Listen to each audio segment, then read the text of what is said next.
많은 분들이 이렇게 말씀하십니다. 노후에는 병원 옆이 최고지. 맞는 말 같지만 정말 그럴까요? 병원은 아플 때만 찾습니다. 하지만 매일, 매주 꾸준히 삶을 지탱해주는 건 다른 곳들입니다.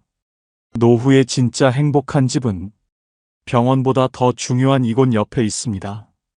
오늘 영상에서는 혼자 살아도 외롭지 않고 삶에 힘이 되는 집의 조건, 그리고 병원보다 더 중요한 생활 기반에 대해 이야기하겠습니다. 혹시 지금 이런 고민 있으신가요? 어떤 동네에 살아야 덜 외로울까? 집을 줄여야 할까? 아니면 버텨야 할까? 이 영상이 가장 현실적이고 따뜻한 답이 될 겁니다. 절대 놓치지 마세요. 노후에 좋은 집. 첫 번째는 복지관과 주민센터 옆입니다. 병원은 아플 때만 갑니다. 하지만 복지관은 매일, 매주 갈 수 있습니다. 많은 분들이 이렇게 생각하십니다. 복지관? 그냥 시간 때우는 곳 아니야? 전혀 그렇지 않습니다. 복지관은 노후의 가장 강력한 생명줄입니다. 70대 김말자 어르신은 남편을 먼저 떠나보내고 깊은 우울증에 빠졌습니다. 하루 종일 집에만 있으니 세상과 단절된 기분이었습니다. 그러던 어느 날 옆집 할머니가 말했습니다. 복지관에서 합창단 하는데 한번 나와 보시지 그래요? 처음에는 망설였습니다. 내가 뭘 안다고 합창을. 하지만 용기를 내어 나가보니 70대, 80대 어르신들이 또렷한 목소리로 노래를 부르고 있었습니다. 김말자 어르신은 그 순간을 이렇게 기억합니다. 아, 나도 아직 살아있구나. 목소리도 나오고 웃을 수도 있구나. 3개월 후 김말자 어르신은 합창단의 핵심 멤버가 되었습니다. 매주 화요일, 목요일이면 어김없이 복지관으로 향합니다. 그녀는 이렇게 말했습니다. 약보다 노래가 더 저를 살렸어요. 사람들과 함께 부르는 노래 한 곡이 혼자 먹는 밥 10끼보다 낫더라고요. 73세 박순옥 할머니의 일주일을 따라가 보겠습니다. 월요일 오전 10시 복지관 서예 교실. 붓을 들고 천천히 글씨를 쓰다 보면 마음이 차분해집니다. 화요일 오후 2시 건강체조 시간. 같은 또래 어르신들과 함께 가벼운 스트레칭을 합니다. 수요일 오전 11시 요리 교실. 간단한 반찬 만들기를 배우며 서로의 레시피를 나눕니다. 목요일 오후 3시 독서 모임. 함께 책을 읽고 인생 이야기를 나눕니다. 금요일 오전 10시 원예 교실. 작은 화분에 꽃을 심으며 생명의 소중함을 느낍니다. 박순옥 할머니는 말합니다. 복지관 덕분에 매일이 다릅니다. 월요일엔 붓을 잡고, 화요일엔 몸을 움직이고, 수요일엔 요리를 하고, 하루하루가 기다려져요. 복지관이 정말 효과가 있나? 궁금해 하시는 분들이 많으실 텐데요. 실제로 정부에서 전국 65세 이상 어르신 거의 1만 명을 3개 그룹으로 나누어 비교했습니다. 첫 번째 그룹 복지관, 경로당 등에 거의 안 가시는 분들, 두 번째 그룹 가끔 가시는 분들, 세 번째 그룹 자주, 적극적으로 참여하시는 분들. 결과는 어땠을까요? 세 번째 그룹, 즉 적극적으로 참여하는 어르신들이 내 건강 상태가 만족스럽다라고 답할 확률이 다른 그룹보다 높았습니다. 무려 100명 중 8명 정도 더 많은 비율이었습니다. 또한 2020년 보건복지부가 전국 17개 시도에서 조사한 결과 이웃과 자주 만나고 대화하는 어르신들이 그렇지 않은 분들보다 우울함을 훨씬 덜 느낀다는 것을 확인했습니다. 쉽게 말해서 아침에 복지관 가서 김할머니 만나서 수다 떨고 점심 먹고 박할아버지랑 장기 두고 이런 일상이 있는 분들이 혼자 집에만 계신 분들보다 마음이 훨씬 밝다는 뜻입니다. 복지관이 주는 혜택은 단순한 프로그램 참여를 넘어섭니다. 첫째, 규칙적인 생활 리듬입니다. 매주 정해진 요일, 정해진 시간에 나가야 할 곳이 있다는 것. 이것만으로도 삶의 질서가 생깁니다. 둘째, 자연스러운 안부 확인입니다. 김할머니 오늘 안 오시네. 이런 말 한마디가 누군가를 걱정하고 챙기는 마음으로 이어집니다. 셋째, 세대 간 소통의 기회입니다. 복지관에는 60대부터 90대까지 다양한 연령대가 함께 활동합니다.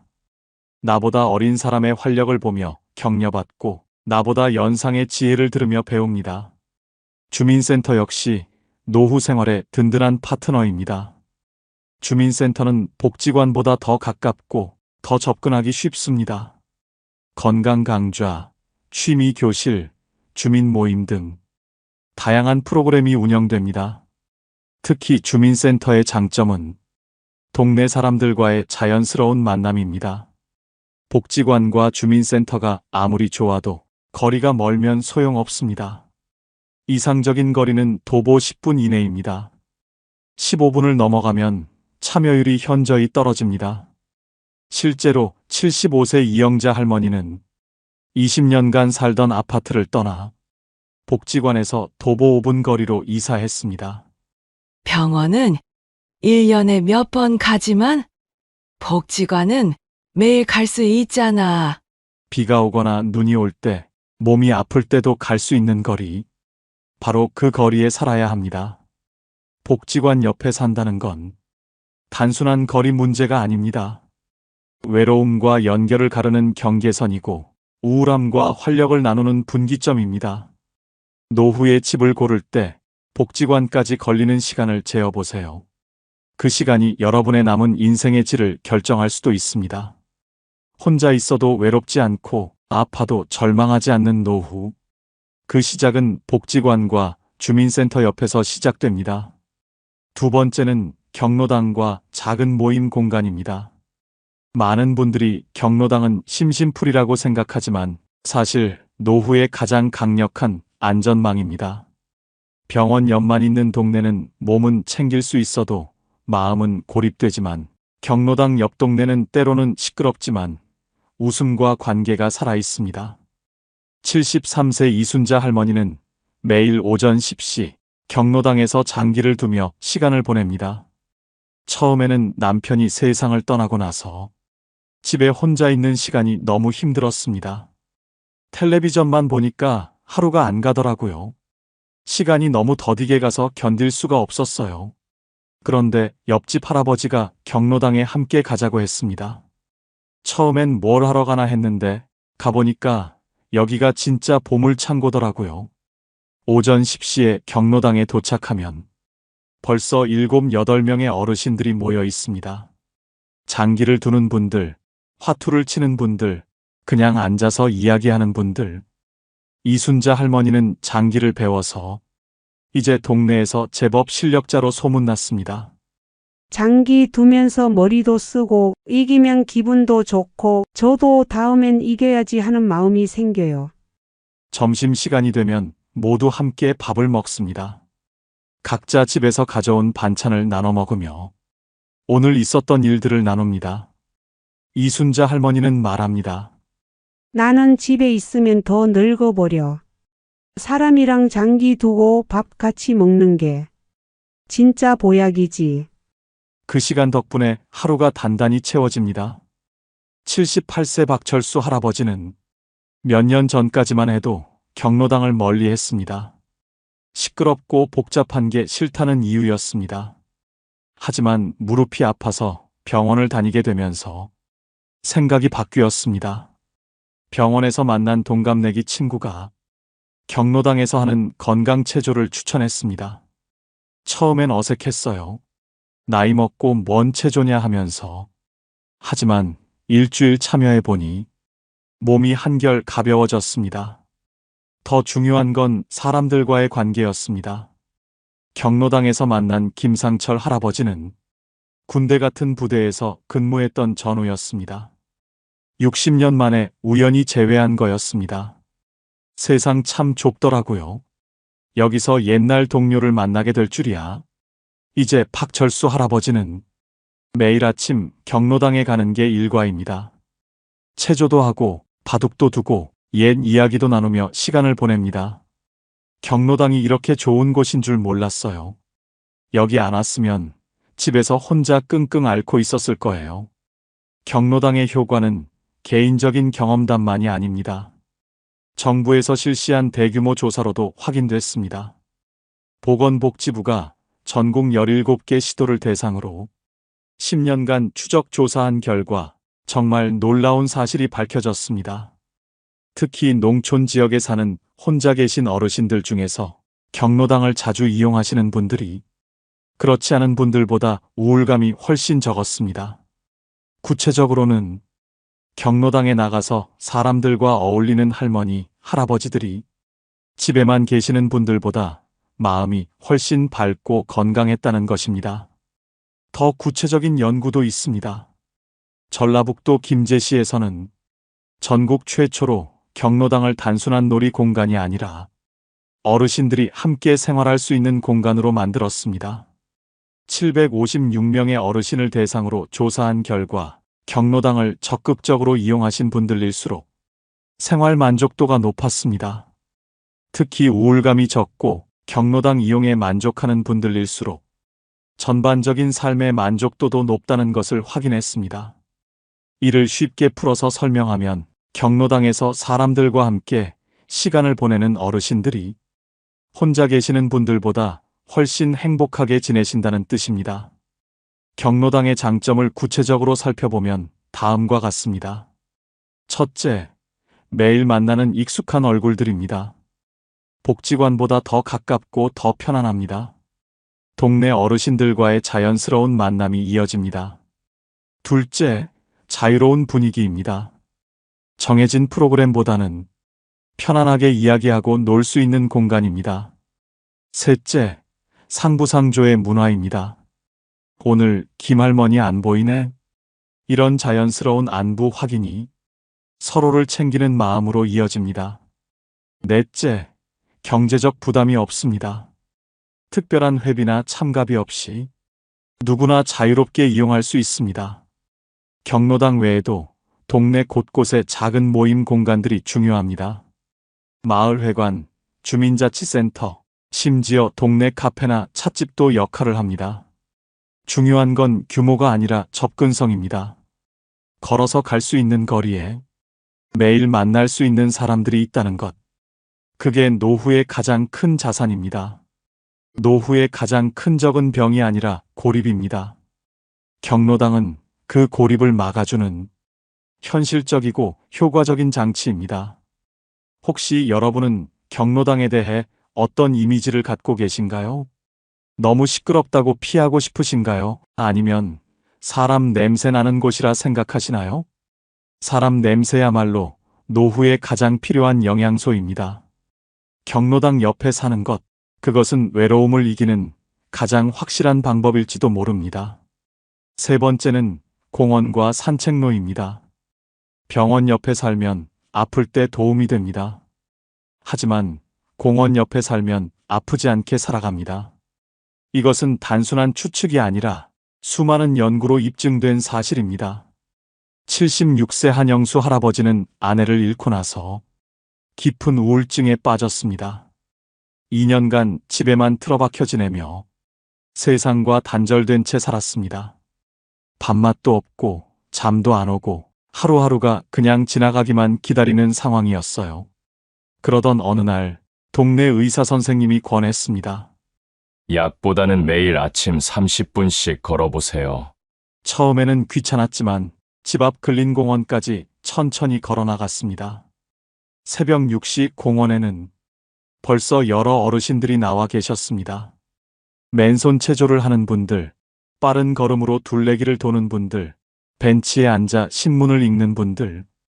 처음에는 인사만 나누던 사이였지만 매일 같은 시간에 만나다 보니 자연스럽게 대화가 시작됐습니다.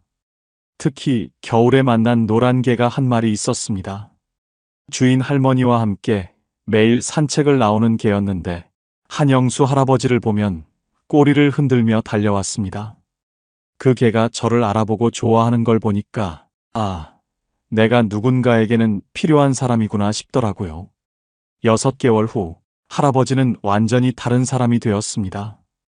아침에 눈 뜨면 오늘은 누구를 만날까 하는 기대가 생겨요.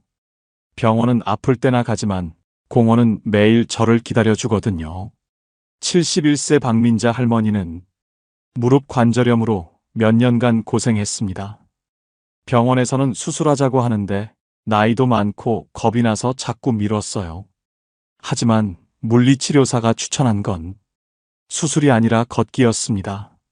집 근처 산책로에서 매일 조금씩 거리를 늘려갔습니다. 한개월 후 놀라운 변화가 생겼습니다. 무릎 통증이 현저히 줄어든 것입니다. 의사 선생님이 깜짝 놀라더라고요. 관절 상태가 많이 좋아졌다면서. 더 중요한 변화는 마음이었습니다. 산책로에서 만나는 사람들과의 자연스러운 만남, 계절마다 바뀌는 풍경을 보는 즐거움, 매일 조금씩 늘어가는 걸음수의 성취감. 예전에는 집에서 텔레비전만 보면서 내 인생 이제 끝났다 생각했는데 지금은 내일이 기대돼요. 박민자 할머니는 이제 매일 오후이시면 산책로로 향합니다. 여기가 제 힐링 장소예요. 돈 한 푼 안 들이고도 이렇게 행복할 수 있다니.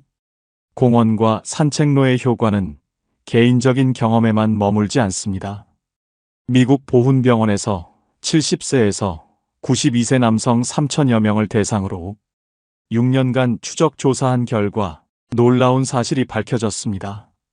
매일 20분에서 40분 정도 걷기 운동을 하는 어르신들이 그렇지 않은 분들보다 사망 위험이 절반으로 줄어들었습니다. 쉽게 말해서 매일 공원에서 20분 정도 걷는 할아버지, 할머니들이 그렇지 않은 분들보다 훨씬 오래 건강하게 사신다는 뜻입니다. 또 다른 연구에서는 자연환경에서 활동한 우울증 환자 9명을 4주간 관찰한 결과 우울감이 현저히 감소하고 삶의 질이 크게 향상됐다는 보고가 나왔습니다. 2020년 보건복지부가 전국을 대상으로 실시한 대규모 조사에서도 흥미로운 사실이 밝혀졌습니다. 연구 결과 공원에서 혼자 산책하는 것보다 그곳에서 만나는 이웃들과 나누는 대화가 어르신들의 우울감 감소에 더 큰 도움이 된다는 것입니다. 즉, 공원의 진짜 가치는 단순히 공기가 맑아서가 아니라 그곳에서 만나는 사람들과의 관계에 있다는 뜻입니다. 공원과 산책로의 장점을 정리하면 다음과 같습니다. 첫째, 자연스러운 운동 공간입니다. 헬스장처럼 부담스럽지 않으면서도 매일 꾸준히 몸을 움직일 수 있습니다. 둘째, 계절의 변화를 느낄 수 있습니다. 봄꽃, 여름 녹음, 가을 단풍, 겨울 설경. 이런 자연의 변화가 마음에 활력을 줍니다. 셋째, 자연스러운 사회적 만남의 장소입니다. 산책하다가 만나는 이웃들, 개를 산책시키는 분들과의 인사, 벤치에서 나누는 짧은 대화들이 외로움을 달래줍니다. 넷째, 햇빛을 받을 수 있습니다. 실내에만 있으면 부족한 비타민 D를 보충하고 햇빛이 우울감을 개선하는 효과도 있습니다. 공원과 산책로가 아무리 좋아도 집에서 너무 멀면 소용없습니다. 이상적인 거리는 도보 15분 이내입니다. 20분을 넘어가면 매일 나가기 어려워집니다. 특히 겨울이나 비 오는 날에도 부담 없이 나갈 수 있는 거리여야 합니다.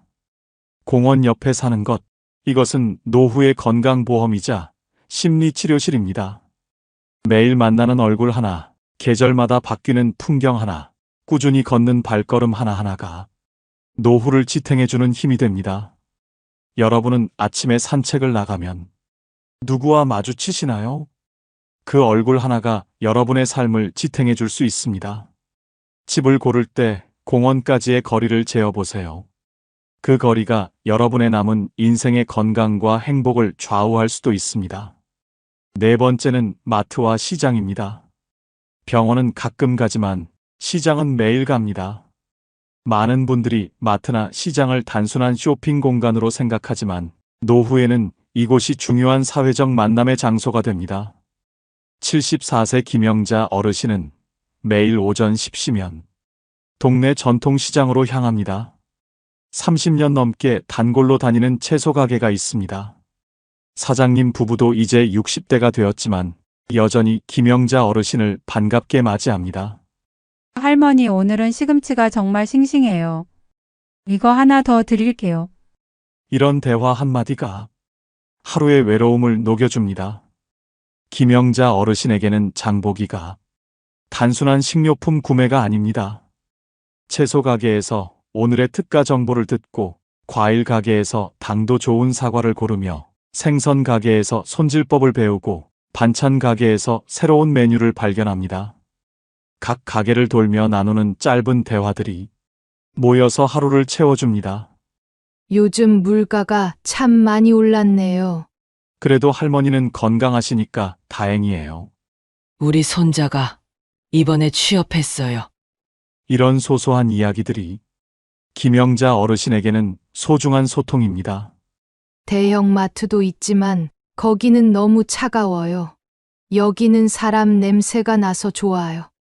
78세 이철수 할아버지는 아내가 치매에 걸린 후 장보기를 맡게 되었습니다. 처음에는 뭘 사야 할지, 어디서 사야 할지 막막했습니다. 하지만 동네 중소형 마트의 사장님이 친절하게 도움을 주기 시작했습니다. 할아버지, 오늘은 뭐가 필요하세요? 아, 두부가 떨어져 간다고 하셨죠? 사장님은 이철수 할아버지가 자주 사는 물건들을 기억해두고 챙겨줍니다. 이 우유는 유통기한이 좀 짧으니까 이쪽 걸로 드세요.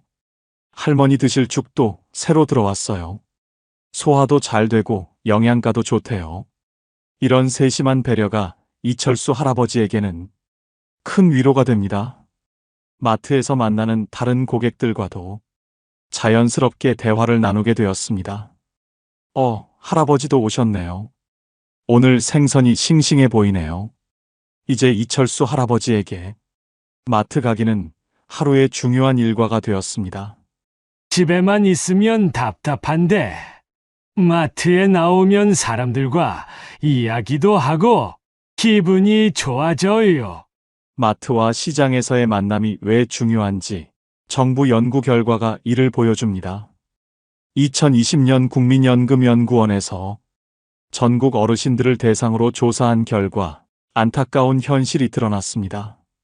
경제적으로 어려운 어르신들이 버스비까지 아껴야 해서 집에만 계시는 경우가 많다는 것입니다.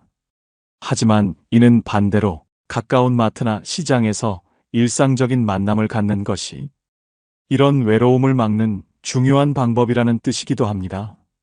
보건복지부가 전국 17개 지역 어르신들을 조사한 결과에서도 비슷한 사실이 나타났습니다. 이웃들과 자주 만나고 대화하는 어르신들이 그렇지 않은 분들보다 우울감이 훨씬 적었다는 것입니다.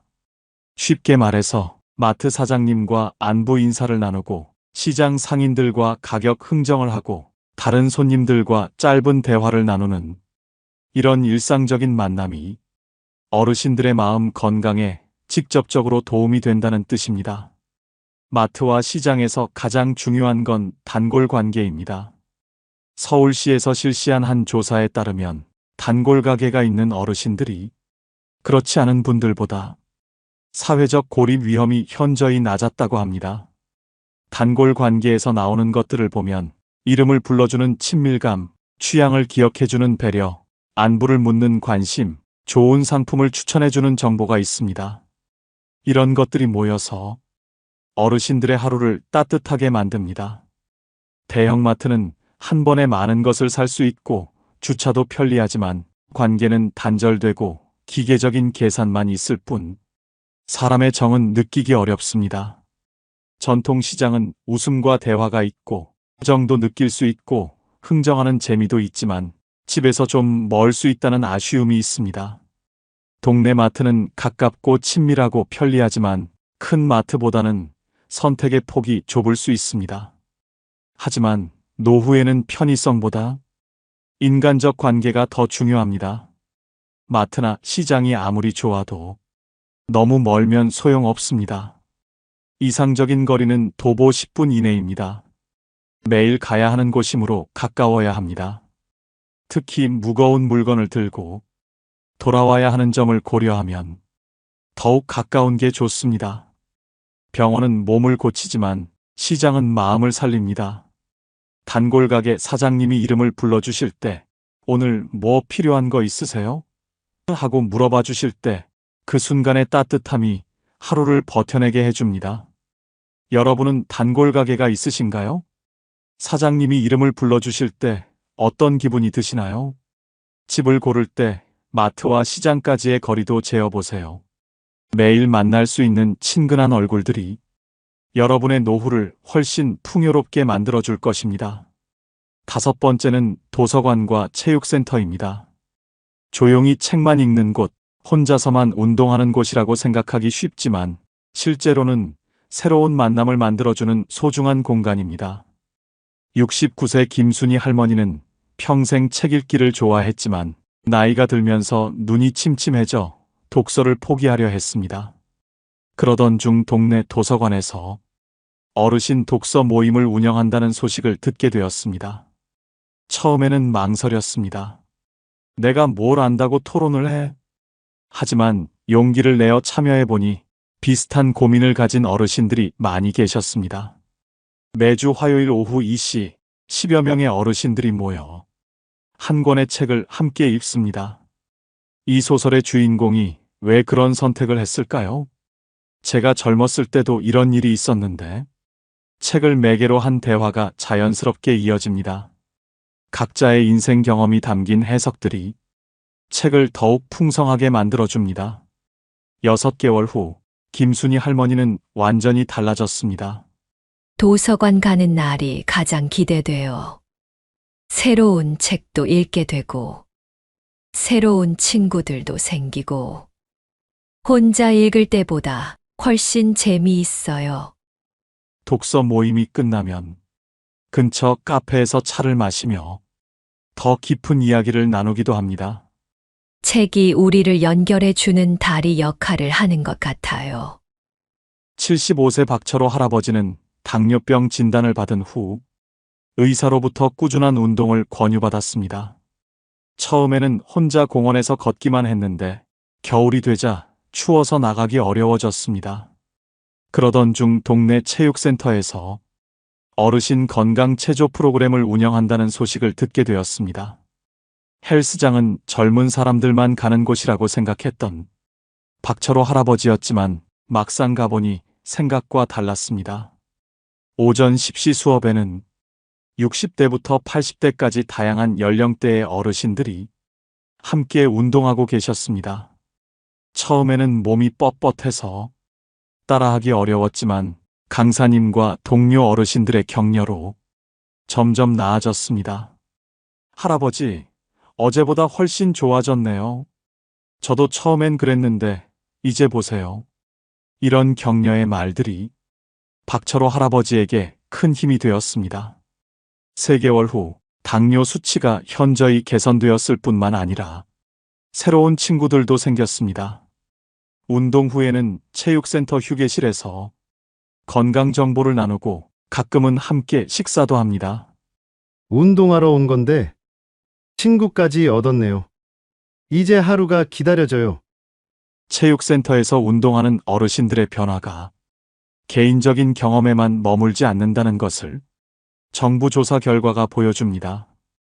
보건복지부가 전국 노인 9,920명을 대상으로 실시한 조사를 분석한 결과 꾸준히 신체 활동을 하는 어르신들이 그렇지 않은 분들보다 전반적으로 더 건강하고 활기찬 것으로 나타났습니다.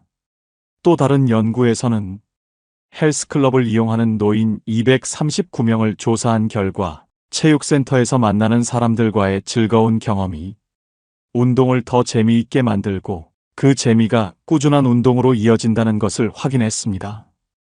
연구진들이 발견한 또 다른 중요한 사실은 경제적으로 어려운 어르신들일수록 도서관이나 체육센터 같은 공공시설을 더 자주, 더 오래 이용한다는 것입니다.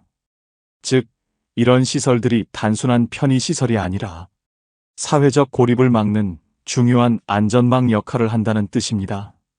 도서관은 단순히 책을 빌리는 곳이 아닙니다.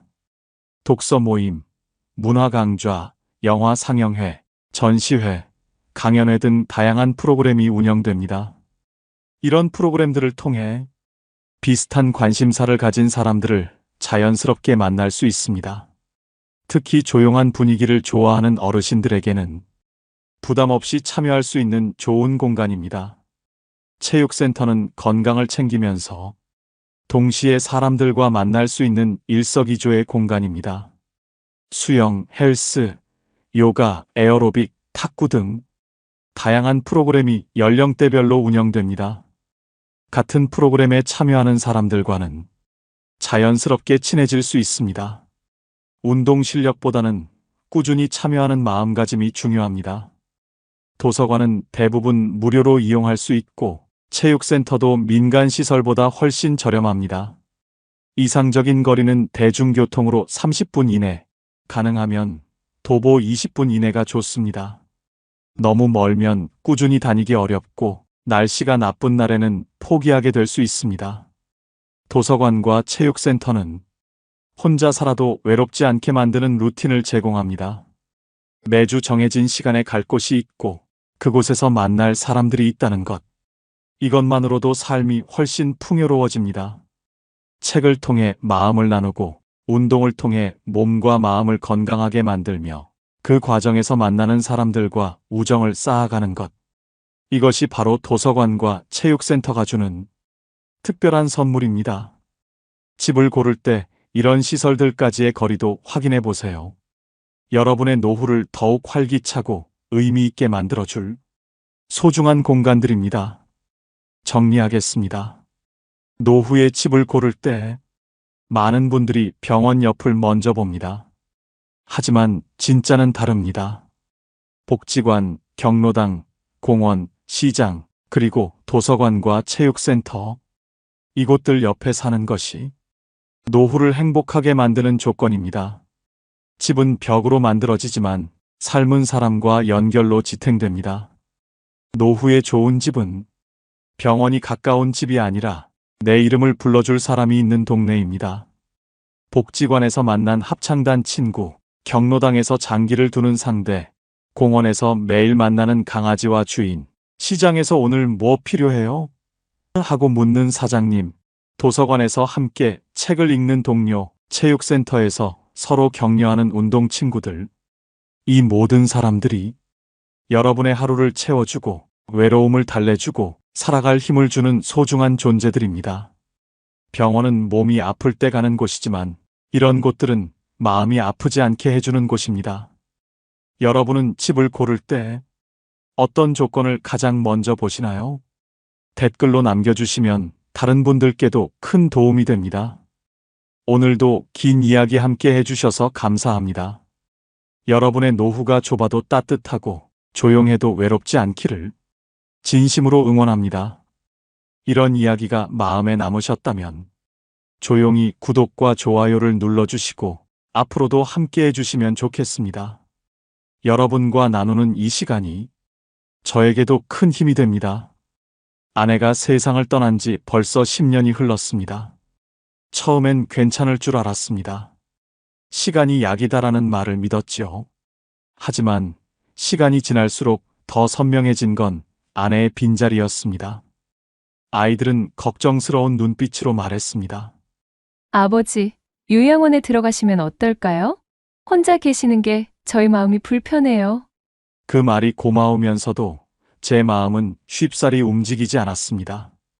요양원 말고도 다른 길이 있다는 걸 저는 아주 늦게야 알게 됐습니다. 오늘은 그 이야기를 들려드리려 합니다.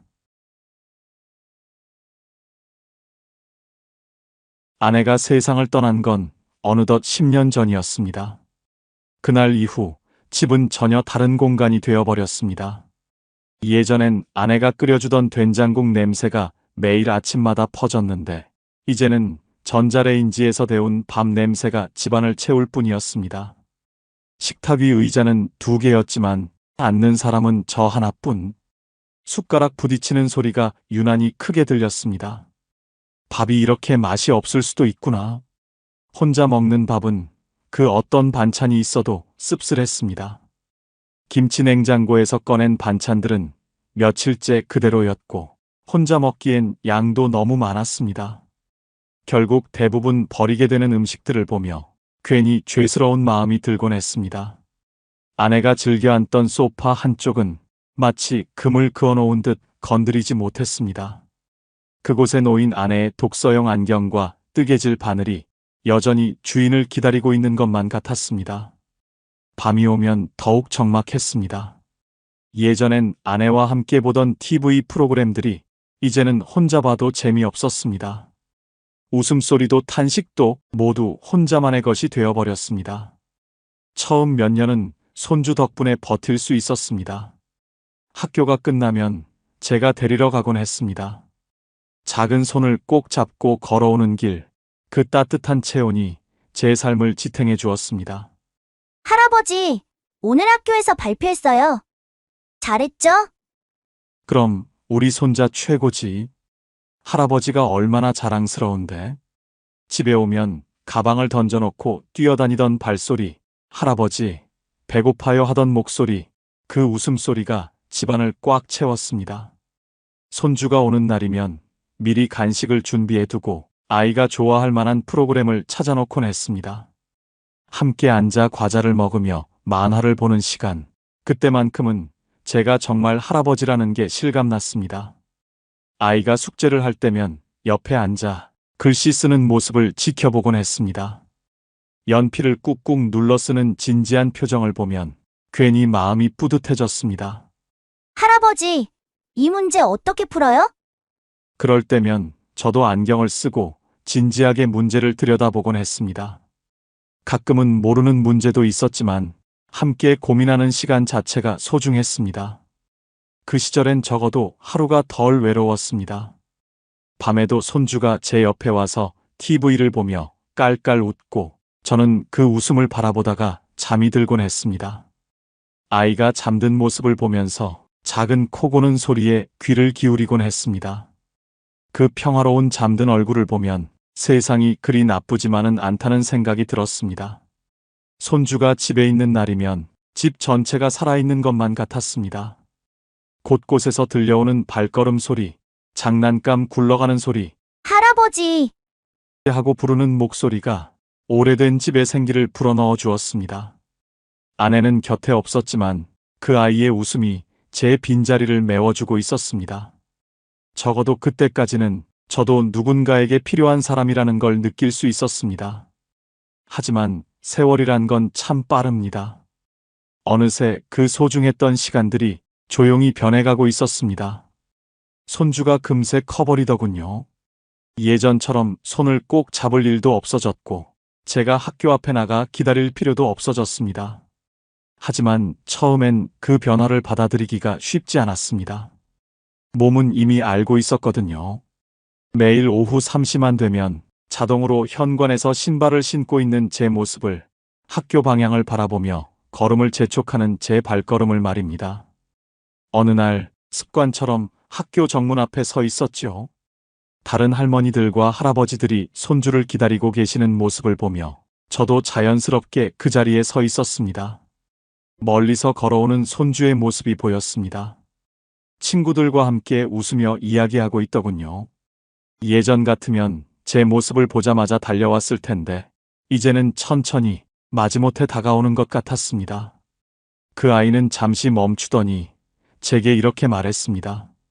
할아버지, 이제 저 혼자 다닐 수 있어요. 너무 걱정하지 않으셔도 돼요. 순간 저는 웃으며 고개를 끄덕였습니다. 그래, 우리 손자 많이 컸구나. 하지만 마음속은 싸늘하게 식어갔습니다. 아, 이 아이도 더 이상 할아버지를 필요로 하지 않는구나. 친구들 앞에서 할아버지와 손잡고 걷는 게 부끄러워진 모양이었습니다. 그 마음을 모르는 건 아니었지만 가슴 한편이 서늘하게 무너져 내리는 걸 어쩔 수 없었습니다. 그날도 딸네 집으로 함께 갔습니다. 손주는 학교에서 있었던 이야기를 예전처럼 신나게 하지 않았습니다. 대신 휴대폰을 보며 친구들과 메시지를 주고받기 바빴습니다. 손주는 딸네 집에 도착하자마자 곧바로 자기 방으로 들어가 버렸습니다.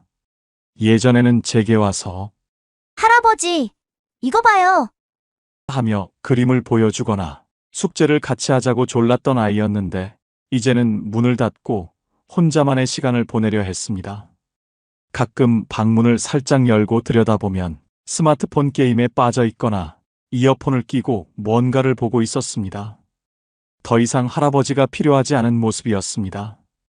오늘 학교는 어땠니? 제가 물어봐도 그냥요. 네, 좋았어요. 짧은 대답뿐이었습니다. 예전 같으면 친구 이야기, 선생님 이야기, 급식 이야기까지 쏟아놓던 아이가 이제는 대화가 금세 끝나버렸습니다. 간식을 가져다 줘도 고맙습니다. 하고 받기만 할 뿐 함께 먹자고 하거나 이야기를 나누려 하지 않았습니다. 손주를 돌보는 시간이 점점 줄어들었습니다. 이제는 학원에 가거나 친구들과 놀기 바쁜 나이가 되었고 제가 와도 잠깐 인사만 하고는 각자의 일을 하는 게 일상이 되었습니다. 딸도 말했습니다. 아버지, 아이가 커서 그래요? 이제 자기 세계가 생긴 거죠? 딸의 말이 맞다는 걸 알고 있었지만 마음이 허전한 건 어쩔 수 없었습니다. 몇 시간 있다가 집으로 돌아가는 길, 저는 혼자 걸으며 생각했습니다. 정말 내가 필요 없어졌구나. 집에 도착하면 더욱 적막했습니다. 예전에는 손주와 함께 보낸 시간들로 하루가 채워졌는데 이제는 그 시간들이 모두 비어버린 느낌이었습니다. 오후 3시 이후의 시간들이 마치 멈춰버린 시계 바늘처럼 천천히 지나갔습니다. 할 일도 없고 갈 곳도 없었습니다. 시계 초침 소리만 또박또박 벽을 타고 울려 퍼질 뿐이었습니다. 그 소리가 유난히 크게 들리는 날이면 괜히 TV를 틀어놓곤 했습니다. 소음이라도 있어야 견딜 수 있을 것 같아서 말입니다. 저녁 시간이 가장 길었습니다. 예전에는 손주 돌보기로 바빴던 오후가 이제는 텅 빈 시간이 되어버렸습니다. 혼자 먹는 저녁밥이 유난히 싱거웠습니다. 예전에는 손주 이야기를 하며 딸과 함께 저녁을 먹기도 했는데 이제는 그런 일도 줄어들었습니다. 냉장고 문에 붙여둔 손주 사진들을 보면 더욱 그 시절이 그리워졌습니다. 유치원 때 그린 그림, 초등학교 입학식 사진, 상장 받고 환하게 웃던 모습들. 그때가 가장 행복했구나 하는 생각이 들었습니다. 밤이 깊어갈수록 생각이 많아졌습니다. 이제 정말 혼자구나. 손주까지 다 커버려서 이제 나를 찾는 사람이 아무도 없구나. 그런 생각들이 꼬리에 꼬리를 물고 이어졌습니다. 가끔은 아내 사진 앞에서 중얼거리곤 했습니다. 여보, 나 이제 어떻게 살아야 할까요? 손주까지 다 커버려서 이제 정말 혼자가 된 것 같아요. 하지만 돌아오는 건 침묵뿐이었습니다. 그렇게 하루하루가 지나가면서 저는 점점 더 깊은 외로움 속으로 빠져들고 있었습니다. 손주의 성장을 기뻐해야 하는 게 맞는데 왜 이렇게 허전하고 쓸쓸한 걸까요? 새로운 무언가가 필요했습니다. 하지만 무엇을 해야 할지, 어디서부터 시작해야 할지 막막했습니다. 딸은 여전히 저를 걱정했습니다. 퇴근하고 들어오면 늘 제 모습을 살피며 말하곤 했습니다. 아버지, 요양원에 들어가시면 어떨까요? 거기 계시면 안전하잖아요. 딸의 목소리에는 진심 어린 걱정이 담겨 있었습니다. 밤늦게 퇴근해서 피곤한 몸으로도 항상 제 안부부터 묻는 딸을 보면 고마우면서도 미안한 마음이 들었습니다. 저는 애써 웃으며 대답했습니다. 난 아직 괜찮다.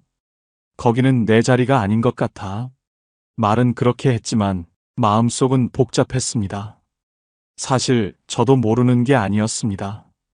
나이가 들수록 몸도 예전 같지 않고 혼자 사는 게 점점 힘들어진다는 걸 말입니다. 며칠 전에는 화장실에서 넘어질 뻔했고 가끔 혈압약을 깜빡하고 안 먹을 때도 있었습니다. 딸이 걱정하는 이유를 충분히 알고 있었지요. 실제로 지난번에는 밤중에 갑자기 어지러워서 딸에게 전화를 걸었던 적이 있었습니다. 그날 딸은 새벽에 달려와서 병원까지 데려다 주었고, 다행히 큰 일은 아니었지만 딸의 얼굴에서 걱정과 피로가 역력히 보였습니다. 그 일이 있은 후 딸이 저를 위해 등급 신청을 해줬습니다. 혹시 모르니까 한번 해보자는 것이었지요. 하지만 결과는 등급 외 판정이었습니다. 아직 혼자서도 충분히 생활할 수 있다는 판정이 나온 것이죠. 공식적으로는 괜찮다고 판정받았지만 막상 혼자 있으면 불안한 건 여전했습니다. 등급을 받지 못해 요양원 입소도 쉽지 않고, 그렇다고 집에서 도움을 받기도 애매한 상황이 되었습니다. 딸은 계속해서 설득하려 했습니다. 인터넷에서 찾아본 요양원 정보를 보여주며 시설도 깔끔하고 프로그램도 다양하다고 했습니다. 운동도 할 수 있고 다른 어르신들과 함께 활동도 할 수 있다며 혼자 계시는 것보다 훨씬 안전할 거라고 했습니다. 하지만 제 머릿속에는 또 다른 그림이 스쳤습니다. 요양원, 그곳은 차갑고 획일적인 생활의 공간처럼 느껴졌습니다. 정해진 시간에 밥을 먹고 같은 시간에 불이 꺼지고 하루가 똑같이 반복되는 곳. 예전에 복지관에서 만난 할머니 한 분이 하셨던 말이 떠올랐습니다. 요양원에 들어가니까 내가 아닌 것 같더라. 그냥 침대 번호로만 불리더라고. 마치 제가 저 자신이 아니라 하나의 숫자가 되는 듯한 느낌 말입니다. 그냥 침대 번호로만 불리는 것, 그게 제일 무서웠습니다. 아직은 나는 사람 냄새 나는 데서 살고 싶다. 그 생각 하나로 저는 버티고 있었습니다. 아버지, 왜 이렇게 고집을 부리세요? 딸이 한숨을 쉬며 말했습니다. 그 한숨 소리에서 딸의 속마음이 느껴졌습니다. 저도 딸의 입장을 이해하지 못하는 건 아니었습니다. 직장에서 돌아와 집안일도 해야 하고 아이들도 돌봐야 하는데 저까지 신경 써야 하니 얼마나 힘들까요? 가끔 딸의 지친 얼굴을 보면 내가 짐이 되고 있구나 하는 생각이 들었습니다. 딸은 말로는 괜찮다고 하지만 표정에서는 피로가 역력히 보였거든요. 저도 아버지가 편하게 지내셨으면 좋겠어요. 하지만 혼자 계시는 게 너무 걱정돼요. 딸의 말에서 진심이 느껴졌습니다. 요양원을 권하는 것도 저를 귀찮아해서가 아니라 정말로 제 안전을 걱정해서라는 걸 알고 있었습니다. 그래서 더욱 마음이 복잡했습니다. 딸에게는 부담을 주고 싶지 않고 저도 안전하게 살고 싶지만 요양원은 아직 받아들이기 어려웠습니다. 정말 다른 방법은 없을까? 밤마다 이런 생각을 하며 잠들곤 했습니다. 요양원 말고 다른 선택지는 정말 없는 걸까요?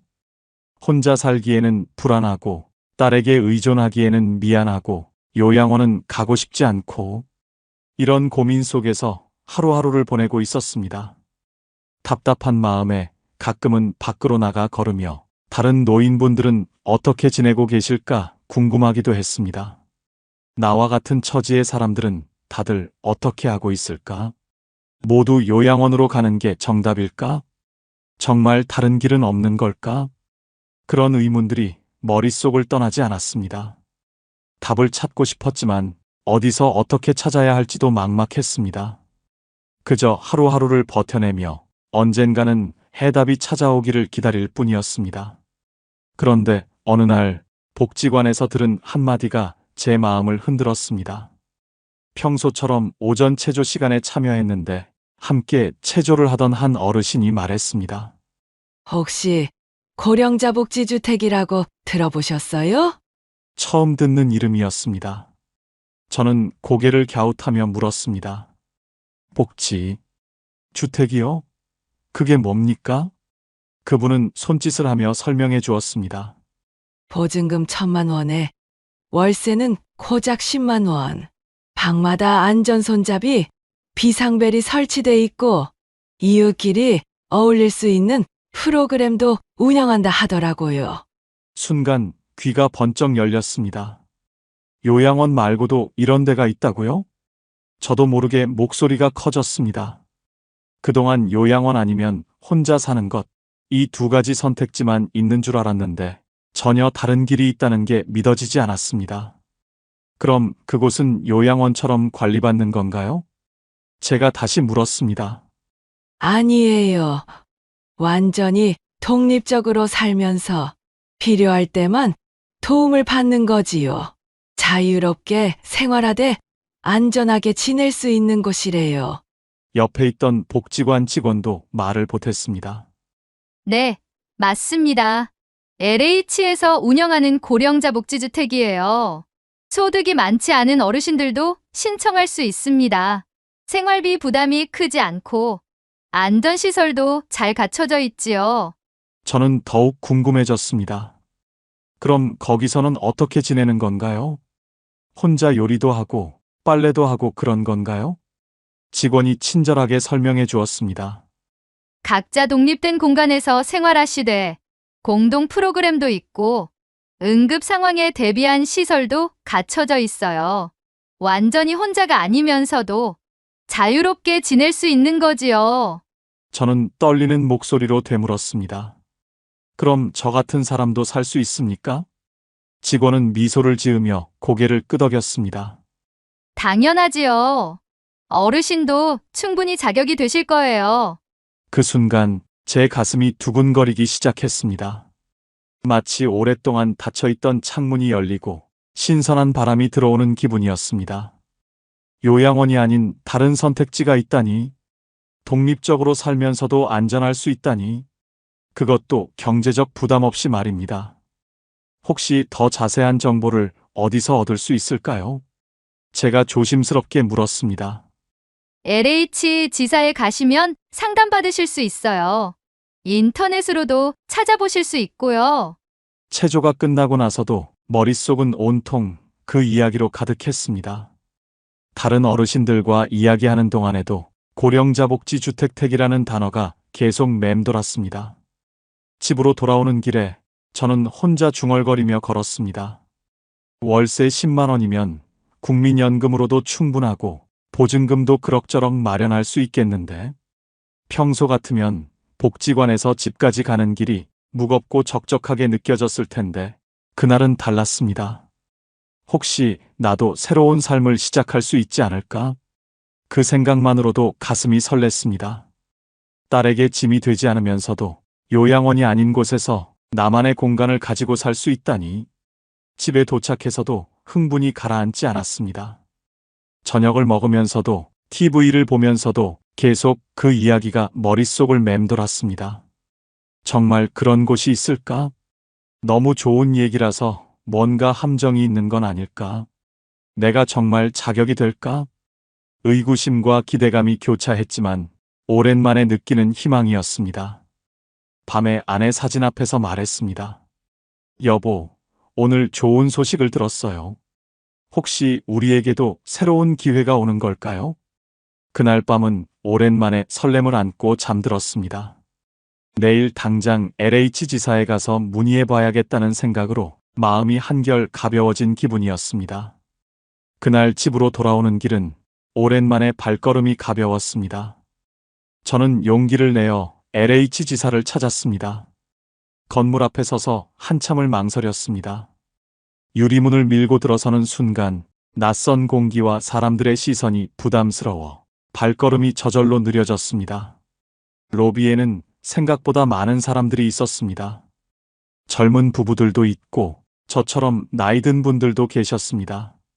모두들 각자의 사연을 안고 온 것 같았습니다. 접수창구 앞에서 한참을 망설이다가 결국 번호표를 뽑아 의자에 앉았습니다. 손에 든 번호표가 꽤 뒤쪽이었습니다. 기다리는 동안 마음이 더욱 무거워졌습니다.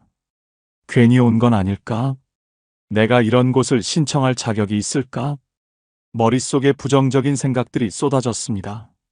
주변을 둘러보니 복잡한 서류를 들고 온 사람들이 많았습니다. 저는 아무것도 준비하지 않고 온 게 부끄러워졌습니다. 혹시 필요한 서류를 못 챙겨온 건 아닐까? 괜히 시간만 낭비하는 건 아닐까 하는 걱정이 들었습니다. 앞번호가 불렸을 때 그분이 상담을 받는 모습을 멀리서 훔쳐봤습니다. 직원이 친절하게 설명해주고 있었지만 여전히 제 차례가 오는 게 두려웠습니다. 드디어 제 번호가 불렸습니다. 떨리는 다리로 창구로 걸어갔습니다. 젊은 여직원이 환하게 웃으며 맞아주었습니다. 어떤 일로 오셨나요? 제 차례가 오자 떨리는 목소리로 말했습니다. 저복지 주택택 신청하려고 하는데 나이가 자격이 될까요? 직원은 차분히 제 말을 들어주었습니다. 그리고 컴퓨터를 켜더니 이것저것 확인해 보았습니다. 저는 그 사이 가슴이 두근거려서 견딜 수 없었습니다. 직원이 서류를 확인하더니 미소 지으며 말했습니다. 아버님 연세면 충분히 자격이 되십니다. 소득 요건도 맞으시고요. 그 말을 듣는 순간 가슴이 철렁 내려앉는 듯 하면서도 이상하게 뜨거워졌습니다. 저 같은 사람도 가능하단 말입니까? 직원이 고개를 끄덕이며 말했습니다. 그럼요. 이런 주택이 바로 아버님 같은 분들을 위해 만들어진 거예요. 그 짧은 대답에 눈시울이 뜨거워졌습니다. 그동안 저는 늘 나는 안 되겠지라며 스스로를 포기해왔습니다. 문을 두드려 보지도 않고 이미 닫혀 있을 거라 단정해버린 겁니다. 정말 괜찮은 건가요? 제가 다시 한번 확인하듯 물었습니다. 직원은 더욱 친절하게 설명해 주었습니다. 네, 물론입니다. 다만 대기자가 많아서 시간이 좀 걸릴 수 있어요. 보통 몇 달 정도는 기다려야 합니다. 몇 달이라는 말을 들어도 전혀 실망스럽지 않았습니다. 오히려 희망이 생겼습니다. 기다릴 수 있는 무언가가 있다는 것 자체가 감사했습니다. 필요한 서류는 뭔가요? 제가 적극적으로 물었습니다. 직원이 친절하게 하나하나 알려주었습니다.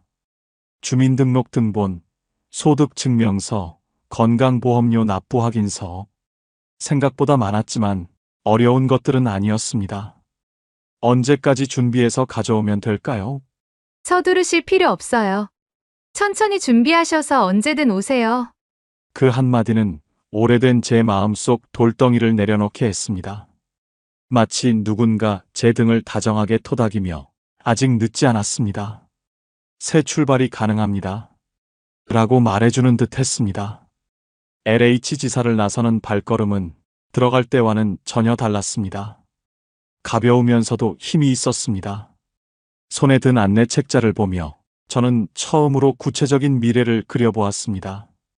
내 공간에서 아침을 맞이하고 이웃들과 인사를 나누고 안전하게 하루를 보내는 모습 말입니다.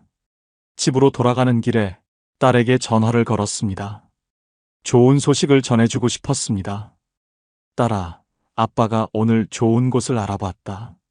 목소리에 활기가 돌아온 걸 저 스스로도 느낄 수 있었습니다. 오랜만에 미래에 대한 기대가 생겼습니다. 신청서를 내고 돌아오는 길, 발걸음이 유난히 가벼웠습니다. 하지만 며칠이 지나자 그 가벼움은 곧 무거운 기다림으로 바뀌었습니다. 직원은 분명 말했습니다. 대기자가 많아서 몇 달은 기다리셔야 합니다. 그때까지는 몇 달이라는 말이 그리 길게 느껴지지 않았습니다. 하지만 막상 기다림이 시작되니 하루하루가 참 길었습니다. 그때부터 제 하루 일과에는 우편함 확인이 추가되었습니다. 아침에 일어나 제일 먼저 하는 일이 우편함을 들여다보는 것이었습니다. 신문을 가지러 갈 때, 저녁에 산책을 다녀올 때, 심지어 밤에 잠이 안 와서 밖으로 나갈 때도 꼭 우편함 문을 열어보곤 했습니다. 오늘은 소식이 올까? 혹시 안 되면 어쩌지? 이런 생각들이 머릿속을 떠나지 않았습니다. 짧은 종이 한 장이 내 삶을 바꿀 수 있다는 사실에 가슴이 두근거리면서도 한켠은 서늘했습니다. 희망과 불안이 하루에도 수십 번씩 뒤섞였습니다. 아침에는 오늘은 꼭 올 거야 하며 기대에 부풀어 있다가 우편함이 텅 비어 있으면 또 실망하고 저녁이 되면 내일은 올 거야 하며 다시 희망을 품곤 했습니다. 복지관에 나가서도 마음이 편치 않았습니다.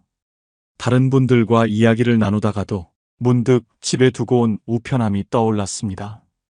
혹시 제가 나간 사이에 편지가 왔을까봐 서둘러 집으로 돌아오곤 했습니다. 길을 걷다가 우체부가 보이면 괜히 가슴이 뛰었습니다.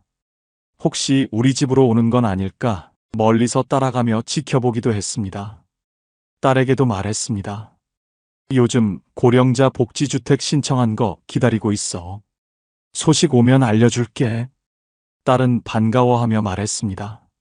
잘했어요, 아버지. 좋은 소식이 꼭 올 거예요. 하지만 시간이 지날수록 점점 더 불안해졌습니다. 정말 연락이 올까? 혹시 제가 뭔가 빠뜨린 건 아닐까? 서류에 문제가 있었던 건 아닐까? 그런 생각들이 꼬리를 물고 이어졌습니다. 가끔은 다시 LH 지사에 전화를 걸어 진행 상황을 문의하고 싶었습니다. 하지만 너무 조급해 보일까봐 참았습니다. 밤이 되면 잠을 쉽게 이룰 수가 없었습니다. 불 꺼진 방 안, 벽에 걸린 아내 사진을 바라보다가 조용히 중얼거렸습니다. 여보, 나한테도 다시 기회가 오는 걸까? 당신이 곁에 없어도 나 아직 혼자가 아닌 걸까? 눈가가 젖어들었지만 동시에 어딘가 따뜻한 기운도 느껴졌습니다. 마치 아내가 사진 속에서 살며시 미소 지으며 대답해주는 것 같았습니다.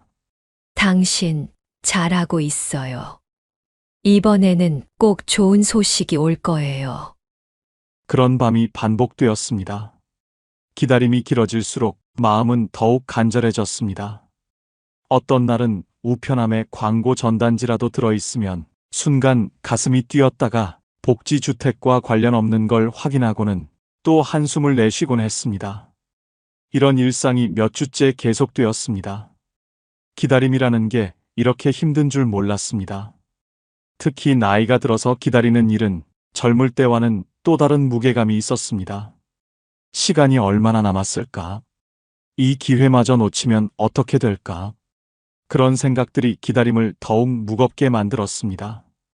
하지만 그럼에도 불구하고 포기할 수는 없었습니다. 이미 마음속에는 새로운 삶에 대한 그림이 선명하게 그려져 있었으니까요. 작은 방에서 혼자 아침을 맞이하고 이웃들과 인사를 나누고 안전하게 하루를 보내는 모습. 그 그림이 너무나 간절했기에 아무리 기다림이 길어져도 끝까지 기다릴 수 있었습니다. 매일 아침 우편함을 열어보는 일이 이제는 일상이 되어버렸습니다. 그리고 그 작은 행동 하나에 제 하루의 기분이 좌우되곤 했습니다. 드디어 그날이 왔습니다. 몇 달째 매일 들여다보던 우편함 속에 한 장의 편지가 꽂혀 있었습니다. 손에 쥐는 순간 숨이 멎는 것 같았습니다. 입주 확정. 짧은 단어 2글자가 내 눈앞에서 반짝였습니다. 편지를 몇 번이고 다시 읽어봤습니다.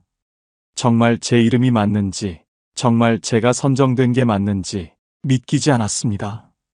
떨리는 손으로 딸에게 전화를 걸었습니다. 딸아, 됐어. 복지주택 됐어. 목소리가 떨려서 제대로 말이 나오지 않았습니다. 딸도 놀라며 기뻐했습니다. 정말요?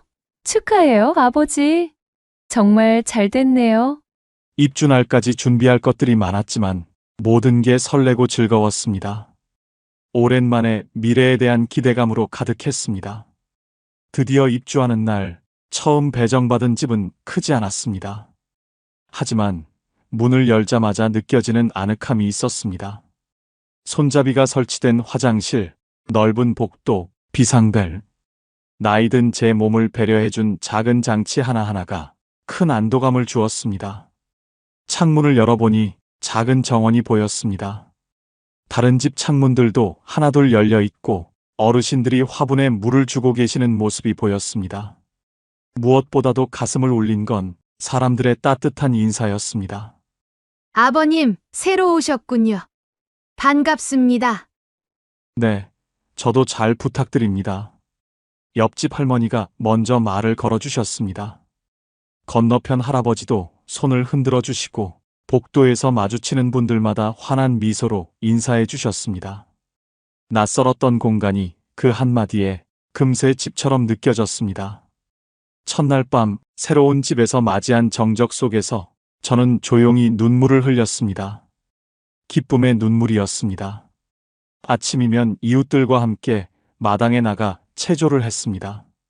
관리사분의 구령에 맞춰 모두가 함께 팔다리를 뻗었습니다. 서로 웃으며 땀을 닦는 모습 속에서 잊고 있던 활력이 다시 살아났습니다. 혼자였을 때는 나갈 엄두도 못 냈던 아침 운동이 이제는 하루의 시작이 되었습니다. 이런 소소한 인사가 얼마나 그리웠는지 모릅니다. 낮에는 공동 식당에서 밥을 먹었습니다. 혼자 라면으로 때우던 식사가 따뜻한 국과 나물, 그리고 누군가의 정성으로 바뀌었습니다. 밥을 먹으며 나누는 대화 속에는 삶의 무게도 가벼운 농담도 함께 있었습니다. 서로의 이야기에 공감하고 위로하고 때로는 웃기도 했습니다.